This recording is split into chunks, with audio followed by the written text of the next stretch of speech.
বাবার মৃত্যুর কয়েক ঘন্টা পরই হাসতে হয়েছিল, এমন মন্তব্য করেছেন সামান্থা।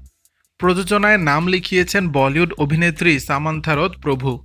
শুভম ছবির হাত ধরে অভিষেক হতে যাচ্ছে তার। সামনেই মুক্তি পেতে যাচ্ছে সামান্থার এই সিনেমাটি। বর্তমানে সিনেমার প্রচারে ব্যস্ত সামান্থা। সেই ছবির প্রচারেই সামান্থা জানালেন, তারকা হওয়ার কারণে তাকে বিভিন্ন কঠিন সময়েও হাসি মুখে চলতে হয়। এমনকি বাবার মৃত্যুর কয়েক ঘন্টা পরও নাকি হাসতে হয়েছিল সামান্থাকে। এক বক্তব্যে সামান্থা বলেন, কেউ যদি ছবি তুলতে আসে আমি কখনোই তাকে ফিরিয়ে দেই না, কারণ এই মানুষের জন্যই, তাদের ভালোবাসাতেই আজ আমরা এই জায়গায় পৌঁছেছি। সামান্থা বলেন, আমার মনে আছে ডিসেম্বরের সকালে আমি আমার মায়ের কাছ থেকে একটা ফোন পাই। মা জানান যে আমার বাবা আর নেই।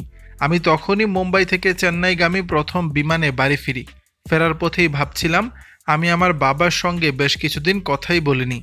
এমন ভাবনায় আমি শোকাহত ছিলাম। সামান্থা বলেন, আমি যখন ফ্লাইটে বসেছিলাম তখন কিছু লোক আমার সঙ্গে ছবি তুলতে চেয়েছিল। অগত্যা আমি তাদের জন্যই উঠে দাঁড়িয়ে হাসছিলাম এবং ছবি তুলছিলাম। যদিও বিষয়টা আমায় খুবই আঘাত করে।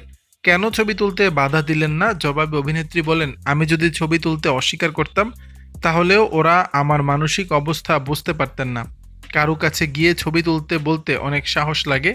আমি প্রত্যাখ্যান করে তাদের আঘাত করতে চাইনি। দর্শক, বিষয়টি নিয়ে আপনাদের মতামত জানাবেন নিচের কমেন্ট বক্সে।